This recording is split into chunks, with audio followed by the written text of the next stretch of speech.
The light has come to you from Allah. That's the language of the Quran. وَمَا أَرْسَلْنَاكَ إِلَّا رَحْمَةً لِلْعَالَمِينَ. The rahmah to all the worlds has come to you. Bashiran wa naziran wa sirajan muniran. The one who gives the good tidings have come to you. The one who warns you from the punishment of Allah has come to you. The one who is a shining sun has come to you. That is the language of the Quran.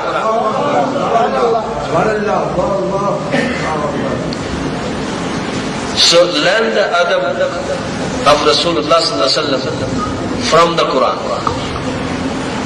So if someone says, Mr. Muhammad has come, that's not the language of the Muslims.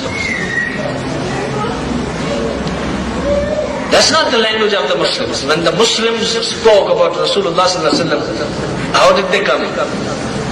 In the court of the beloved Nabi they said, Fidaka abi wa ummi ya Rasulullah. That's the language of the Muslims. Ya Rasulullah, my parents be sacrificed upon you. So they'll say that and then talk. Why did they say, my parents be sacrificed on you? Why didn't they say, my life be sacrificed on you? Or my children be sacrificed on you? Actually, in that culture, the parents had the greatest respect. People believed in that culture that they could give their lives for their parents. They could give up their wives and children for parents. So parents were the most respected people in the community. So what was the most respected in their eyes? They said, Ya Rasulullah, my parents are most respected to me, more dearest to me. I sacrifice my parents on you.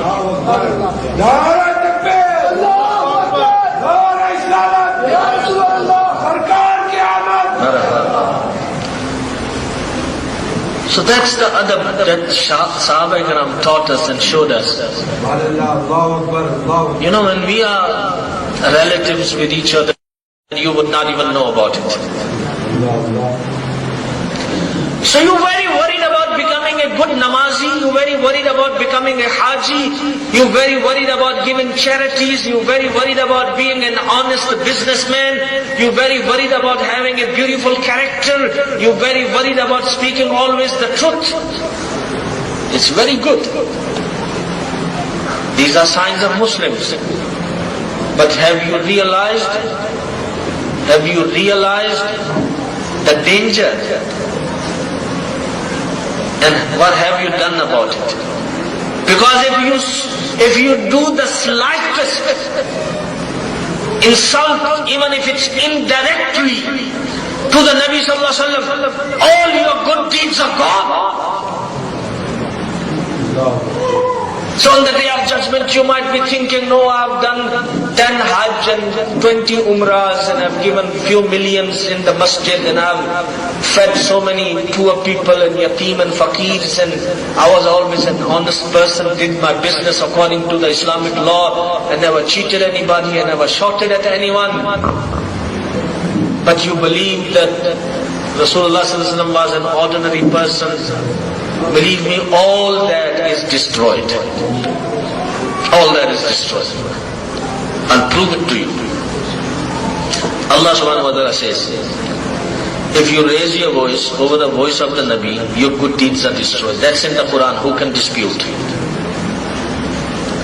If anyone disputes, he is denying the Quran.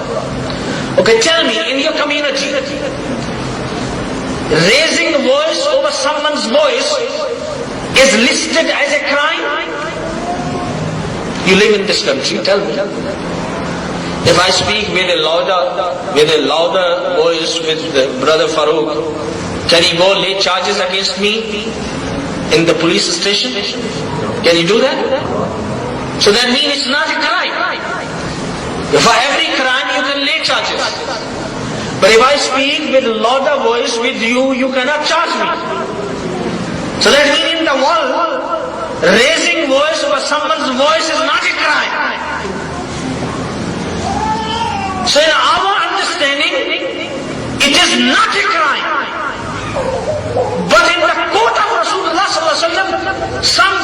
which is not a crime in our society, it is such a big crime that all your good deeds are destroyed and gone. So have you realized the seriousness of it? Okay, certain things are crime. For example, you slapped someone. It's assault. You in public swear someone. It's a public insult. He can charge you for that. You make an accusation, it's a defamation of character. You're assassinating someone's character, he can charge you for that.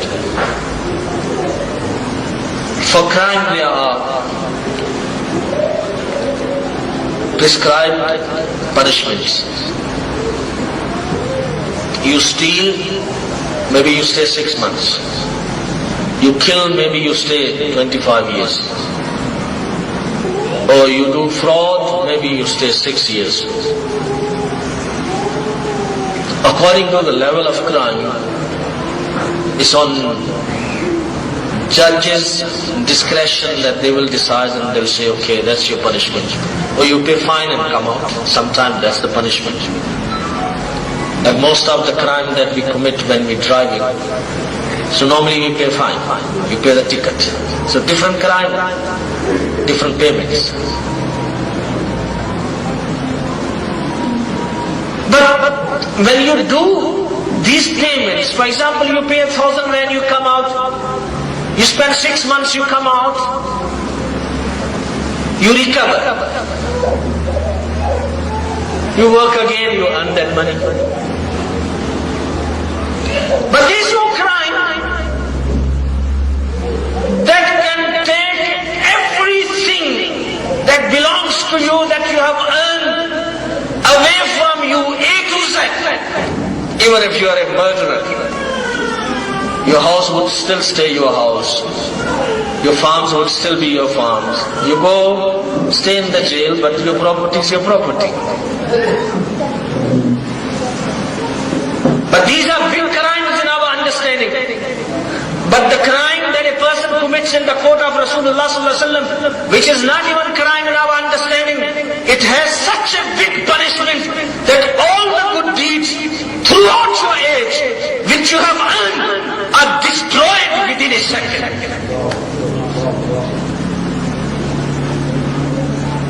So, you want to be a good man, you want to be a namazi, you want to be a ghazi, you want to give charity, etc. and etc. That is very good. But do its insurance.